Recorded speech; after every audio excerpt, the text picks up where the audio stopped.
Tadi pagi tadi Radio Era telefon saya kan, ada dengar kan? Dengar. Sempena Hari Lelaki Sedunia. Dia tanya saya, "So apa nasihat?" Saya kata, "Nak nasihat apa lagi? Kan lelaki macam itulah." Kan? Lelaki akhir-akhir ni tak tahulah. Baik movie, baik drama, semua menggambarkan lelaki ni jahat saja sekarang. Ipa adalah maut, kata. Lelaki curang, apa tak ada. Kan? Tapi Nabi ajar apa? Nabi ajar kalau kamu nampak pada pasangan kamu tu ada tak benda yang tak baik pada diri dia, Nabi kata banyak lagi kebaikan dia yang kamu boleh tengok.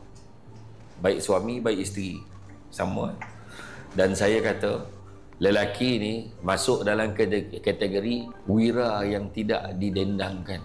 Kenapa saya cakap macam tu? Sebab lelaki ni cakaplah apa pun, dia tak layak cerita pasal jasa. Tak. Dia tak layak cerita pasal pengorbanan orang lelaki pada pandangan orang perempuan. Lelaki tak layak cerita pengorbanan, tak layak. Yang melayak berkorban orang perempuan ya. Ni semua pengorbanan, saya berkorban, saya buat itu, awak tak tahu saya macam ni, saya masak, saya itu, saya ini. Betul.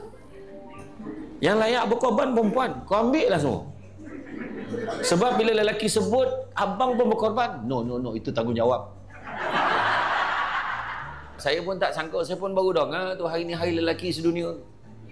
Kalau tak Radio Era telefon tadi, saya pun tak tahu. Saya kata paling tidak berikanlah sikit penghargaan. Terima kasih abang cik rezeki untuk kami. Mengasih bang. Walaupun gaji abang lagi kecil daripada gaji saya.